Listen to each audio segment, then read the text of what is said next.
On a tall and barren hill stood a very old, very deserted, and very gloomy knight's castle. The forest that extended from its north side was eerie and full of dark secrets too.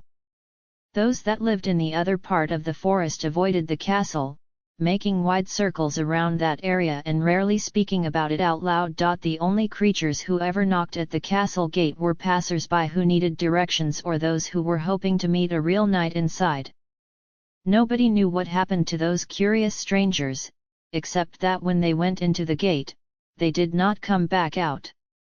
Some said that they were frozen in fright or that they had gotten lost and were still wandering around the castle to this day.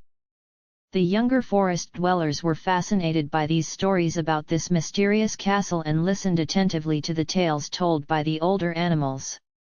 Once a month, the young animals would gather around a small fire before sunset and gaze at the mighty knight's castle from afar.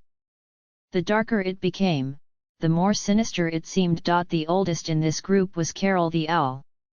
She had spent most of her life watching the knight's castle from the highest branch of a very large fir tree. She always hoped she'd see something exciting that she could report back to the others. But even she did not dare fly over the castle after dark. "Does anyone know what happened to the weasel that knocked on the gate last week?" a young badger named Scott asked the group. "Oh, I saw him go in," Carol began. "The curious little weasel knocked once, and then again. He was about to turn back when the drawbridge started to lower.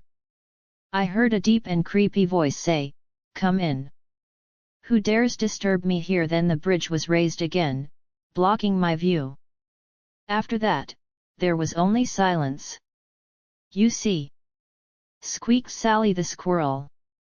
"It must be a monster that lives in the castle. Or a treacherous giant who crushes intruders with his bare hands," cried Walter the fox. Marilyn the deer, who was particularly timid, also had an opinion. "If you ask me, the ghost of King Leopold III lives there. That's what my grandmother told me."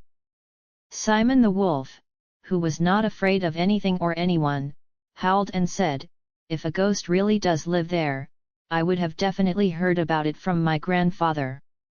He always warned me and my brothers not to get too close to the castle when we were playing." It had gotten darker in the clearing. The only light came from the fire and the young forest dwellers moved a little closer together. "I feel nauseous," groaned Logan the rabbit. "I'm glad you're all here. It would be great if we could just find out once and for all who lives in the castle," exclaimed Gabriel the lynx. "Then we could just relax." The group agreed. Simon courageously said, "All right, then. If the adults won't dare, we'll just have to find out ourselves and put an end to this whole thing." At that exact moment, two big blackbirds rose from inside the castle and flew towards the dark forest, cawing loudly. "Well, I don't dare," whispered Bruce the bear. "Maybe we should put it off for another time," agreed Walter. "I'll do it!" cried Alice the mouse, who had been listening so quietly this whole time the others forgot she was there. "And, you can't stop me!" Before anyone could even say anything, Alice was already in front of the huge gate, knocking as loudly as she could with her little paw. A light flickered in the highest tower of the castle and the bridge slowly began to move with a loud creak. "We can't let Alice do this alone," said Simon, and the whole group of animals took off towards the castle. Even Carol summoned all of her courage and flew over with the others. When the group had crossed over the drawbridge, they found themselves in a gloomy courtyard filled with shadows.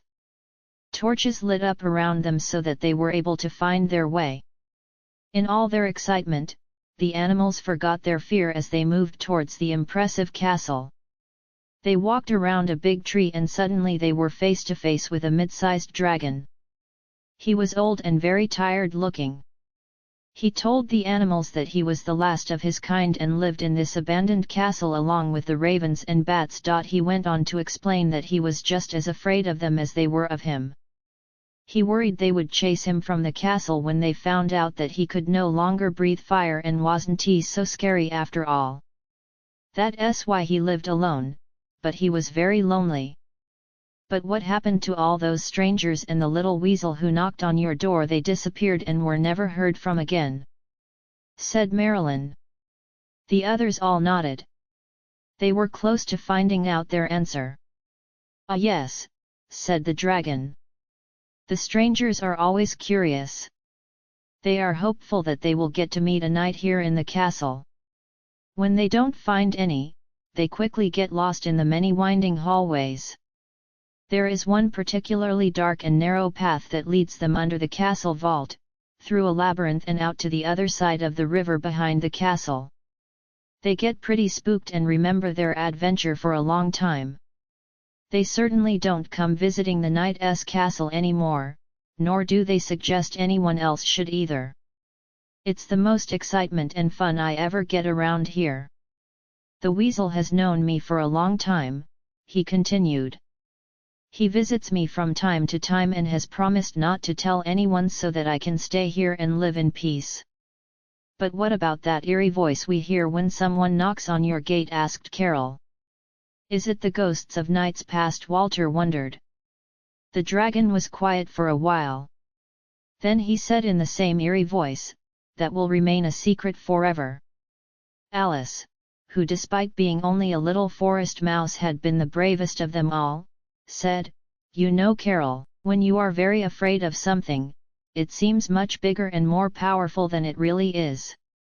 All the animals nodded in agreement. They felt sorry for the dragon and wanted to protect him. They decided they would also keep his secret so that no one else would ever know what was hidden behind the castle walls as long as the dragon lived there.